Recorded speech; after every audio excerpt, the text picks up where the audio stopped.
Just because I have these on doesn't mean I'm listening to music. FWE fans! I am a long-time independent wrestling fan, Robert, of the FWE message board.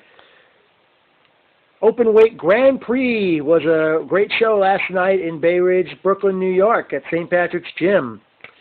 The show opened up with P.D. Williams defeating Sanjay Dutt in a first-round match of the Openweight Grand Prix tournament.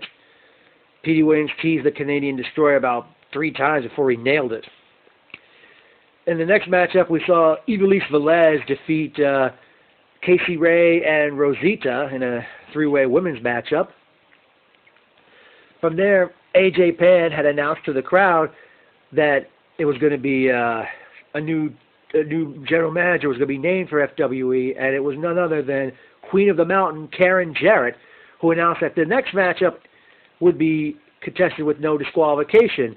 And it saw the Innovator of Violence, Tommy Dreamer, defeated Carlito Colon in a no disqualification match, and it was also a first-round match of the Openweight Grand Prix tournament.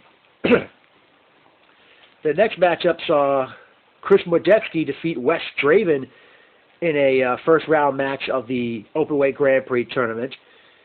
I have to say, Modetsky has improved as a worker, and he really he and Draven had a great match with each other, even though I kind of found it to be a mismatch on paper. Wes Draven could really go. Other promotions should definitely book him. In another Openweight Grand Prix first-round match, Brian Kendrick defeated Joey Ryan. I'm really not impressed with Joey Ryan's work. I don't know about the rest of you. Then, in a 3-way matchup, the Adrenaline Express, EJ Risk, and VSK defeated the Young Bucks and the team of Trent Beretta and Bandito Jr. to retain the Tag Team Championship. A very good matchup, but I think a lot of people were not happy with the ending of the match. Then, in another first-round match of the Openweight Grand Prix tournament, Rhett Titus had defeated Jorge Santi, but did it with a handful of trunks, which brought out FWE General Manager Karen Jarrett out and announced that the match would be restarted. The match was restarted, and Jorge Santi defeated Rhett Titus to advance in the tournament. Then, the premier athlete, Tony Nese, defeated Paul London in an Openweight Grand Prix first-round matchup. After the match, London offered Nese a shot at the Triborough Championship, and they wanted to go right there, but the referee said no. So that should maybe that should be interesting if they ever do it again. In another women's 3-way matchup, Angelina Love defeated cheerleader Melissa and Serena Deeb in a 3-way bout. Glad to see Serena grew her hair back after going bald for the Straight Edge Society a few years back. Then Ted DiBiase defeated Colt Cabana in a first-round matchup. I found it to be very good, and it was funny that Cabana offering $2 to anyone who could do 2 push-ups, and a small child actually got in the ring and did it, and he won the $2. That was pretty good. And in our main event, which was the final first-round matchup of the Openweight Grand Prix tournament, current FWE Heavyweight Champion John Hennigan defeated the Blueprint Matt Morgan in a very contested matchup, and even before the show started, I saw Matt Morgan walking around, and boy, he towers over everybody, folks. And he's put together as well, which sure helps him with his look. Okay, personal notes time. It was great hanging and banging with Randy, Nick Cunningham. Great seeing the McNicholas family, Ricardo Edwards, Michael Blackman, William Fiora, Billy. Great meeting Nicholas. Who else I did notice at this show? Wow, a lot of pretty young women, lovely young women at this show. I forgot to mention, right after Dreamer Carlito, a lovely young lady came to the ring and sang the national anthem.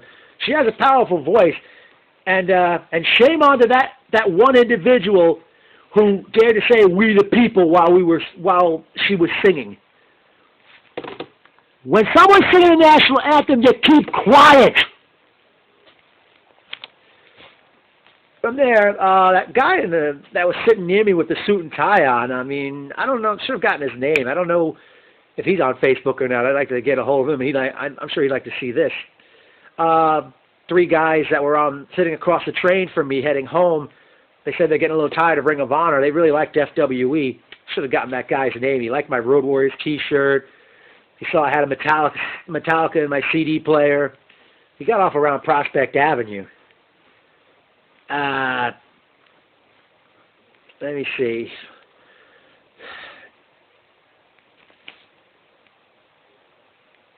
Couldn't believe all those perverts sitting on the other side of the room chanting twerk towards the ladies. And at that point I said, hey, Miley Cyrus ain't here tonight. I forgot to mention this. After John Hennigan got his win over Matt Morgan, all the other first-round winners came out, and Petey Williams ended up nailing Hennigan with a Canadian Destroyer.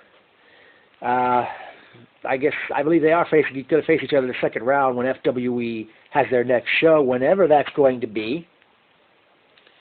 Oh, great seeing Marianne and Lenny, Jordan, AJ Pan. I still want to get my hands on Dysfunctional Family, which took place back in June of 2012. They, again, didn't have that DVD unless it was already sold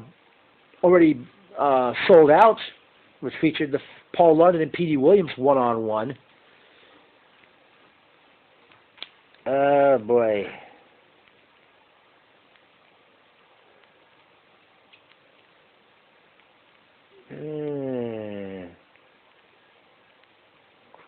Crap. I don't know. I could be the only one that was keeping track, but I believe the Young Bucks executed like 7 super kicks. They must have some really strong legs to do that many super kicks in a match. And based on their outfits, I gotta say, guys, they are like the New Age Rockers and Hardy Boys.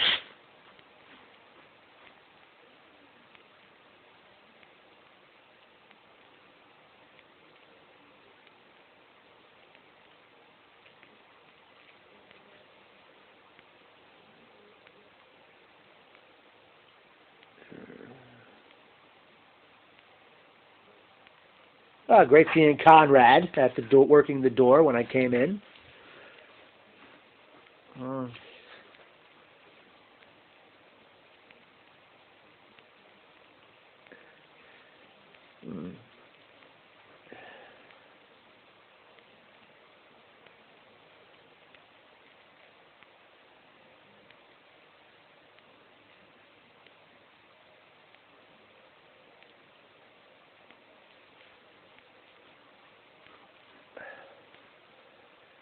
Man.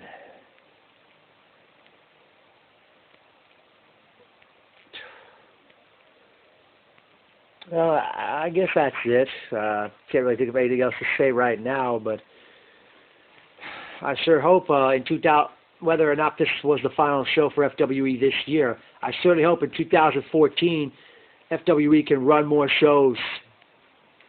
And I would like to say, with FWE is taking over!